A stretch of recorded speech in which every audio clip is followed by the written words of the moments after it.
There's a specific kind of heaviness that arrives without warning. You're in the middle of something ordinary, washing a dish, waiting for a light to change, lying in bed staring at the ceiling, and it settles over you like weather.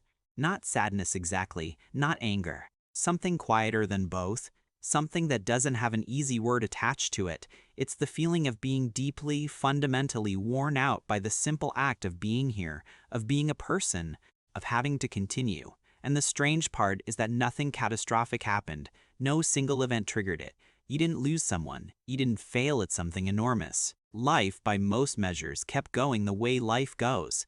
But somewhere in the keeping going, something in you got very, very tired. Tired in a way that sleep doesn't reach. Tired in a way that a vacation wouldn't fix. Tired in a place so deep inside you that you're not even sure how to point to it. If you know that feeling, this is for you. What you're describing has a name. Psychologists call it existential exhaustion, a state of profound fatigue that isn't about what you're doing, but about the fact of existing itself. It's different from burnout, which comes from overwork. It's different from depression, though they can overlap. It's the specific weariness of consciousness, of waking up and realizing you have to be a person again today, of understanding somewhere beneath your thoughts that this just keeps going. The maintenance of being alive, the feeding and the functioning and the showing up never actually stops. And right now, that feels unbearable. This is a real psychological state. It shows up in clinical literature, in philosophical traditions, in the quiet conversations people have with therapists at 2 in the afternoon when they finally admit they don't know why they're so tired. It's linked to anhedonia, the dulling of pleasure. But it goes further than that. It's not just that things don't feel good anymore. It's that things don't feel worth the effort anymore. Even the things you used to love, even the things that should matter, they sit there, available to you, and you look at them and feel nothing except a vague exhaustion at the thought of engaging with them. This is not laziness. It is not ingratitude. It is not a character flaw wearing a psychological costume. It is what happens to people who have been holding on for a very long time without enough support, without enough rest, without enough permission to admit how heavy everything has become. Here's what the days actually look like. The alarm goes off and there's a moment, just a moment before full consciousness arrives, where you're still neutral. And then it lands. The awareness that today is another day you have to get through, and you lie there and you negotiate with yourself. Just get up. Just start. Just do the first thing. And eventually you do, because what's the alternative? But it costs something. Even that first movement costs something you don't really have. Conversations are their own kind of exhausting. Someone asks how you're doing, and you produce the answer automatically, the way you'd produce a receipt. Fine. Good. Busy. You smile at the right moments. You respond when spoken to. You perform being a person well enough that no one looks twice. But inside there's this constant low hum of disconnection, like you're watching yourself from a slight distance, going through the correct motions without feeling attached to any of them. Psychologists call this depersonalization. You might just call it feeling like a ghost in your own life. Even small things carry unreasonable weight. Answering a message, making a phone call, deciding what to eat, tasks that should take seconds stretch out into these small negotiations with yourself, these tiny mountains you have to convince yourself to climb. And people who've never felt this don't understand why. They see someone struggling with basic things and they call it laziness, avoidance, dysfunction. They don't see the invisible tax being paid on every single moment of existing. They don't see how much it costs just to be here day after day, doing it all again. Where does this come from? Rarely from one place. More often, it's a slow accumulation, like water finding its way through stone, years of disappointment that you absorbed without fully processing, years of caring deeply about things and watching them not work out, years of hoping in cycles. Things will get better, things will improve, something will shift, and then arriving on the other side of that hope feeling emptier than before. Hope, when it fails enough times, starts to feel like a liability. So quietly, without deciding to, you stop extending it as far. Sometimes there's trauma in the background, not always the kind with a capital T. Sometimes it's the smaller, slower kind.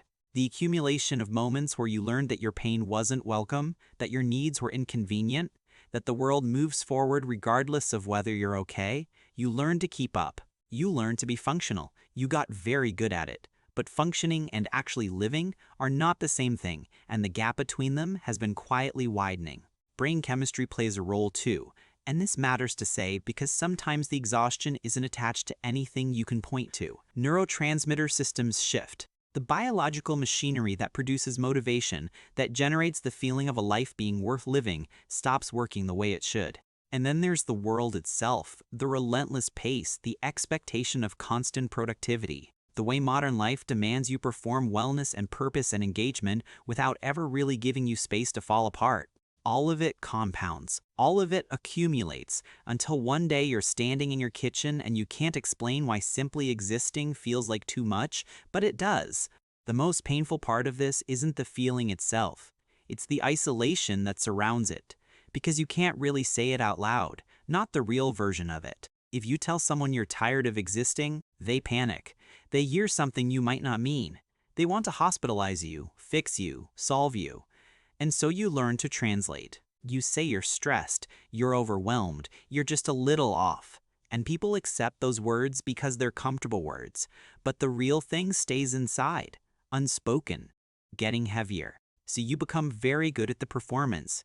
You show up, you function, you look from the outside like someone who's managing. And the cruelest part of that is that it works too well. People believe it, they stop asking, they assume you're fine because you look fine. And you're left carrying something enormous in complete silence, which makes it even heavier, which makes you even more tired. What actually helps, and this is important to say carefully, isn't always what people offer first. People offer motivation, perspective, suggestions to exercise, eat better, think positive. And those things aren't wrong exactly, but they miss the point. What someone in existential exhaustion needs before anything else is to be seen. Not fixed, not redirected, seen. If you're in a place to reach for professional support, existential therapy and acceptance and commitment therapy are two approaches that actually meet this state where it lives. They don't try to talk you out of the emptiness. They help you learn to exist alongside it while slowly reconstructing a relationship with meaning that feels authentic rather than performed. Medication can help too if the biological dimension is part of what's happening. A good psychiatrist isn't there to make you artificially cheerful. They're there to help the floor stop dropping out from under you. And then there are the smaller things, not because they solve anything, but because they make the present moment fractionally lighter. A warm drink held in both hands. A familiar show you don't have to pay attention to. A few minutes outside where no one needs anything from you. These aren't cures. They're small acts of mercy toward yourself. They're ways of saying, I can't carry everything right now, but I can carry this moment. And sometimes that's enough to make it to the next one. If this is where you are right now, I want to speak to you directly. You are not broken. You are not failing at life. You are a person who has been carrying an enormous weight for a very long time, often without anyone fully understanding what that weight is. The fact that you're still here, still getting up, still doing the bare minimum on the days when the bare minimum is all there is, that is not nothing. That is actually everything. That is the whole thing. You don't have to want to be here joyfully right now. You don't have to be grateful or inspired or working towards something. You're allowed to simply exist at whatever capacity you can manage today and call that enough. Because it is enough. You are allowed to be tired. You are allowed to rest. Real rest, not just sleep, but the kind of rest that comes from putting down the performance for a while. You don't owe anyone a version of yourself that's further along than you actually are. Right now, just being here is sufficient. Right now, just breathing counts. To everyone watching who loves someone like this, or who stands near someone like this without fully understanding what they're holding, the most important thing you can offer isn't a solution. It's your presence. It's the willingness to sit next to someone in their exhaustion without rushing to fix it, without making them feel like a problem to be solved. Ask how they're really doing and then wait. Don't fill the silence with reassurance. Let them speak without immediately redirecting them toward hope or gratitude or silver linings. Just witness what they're carrying. Just let it be real. Because sometimes the weight lifts, not because something changed, but because someone finally saw it. Because someone sat with them in the hard place without flinching. That kind of presence is rarer than it should be, and it matters more than most people know. The world is full of people who are quietly exhausted by the act of being in it. You might be one of them. Someone you love might be one of them. Either way, the answer is the same. Less pressure, more presence. Less fixing, more witnessing. And maybe with enough of that, enough gentleness, enough time, enough rest, the weight becomes something a person can actually carry again. Not today, maybe, but eventually. And until then, just be here. That's all. Just be here.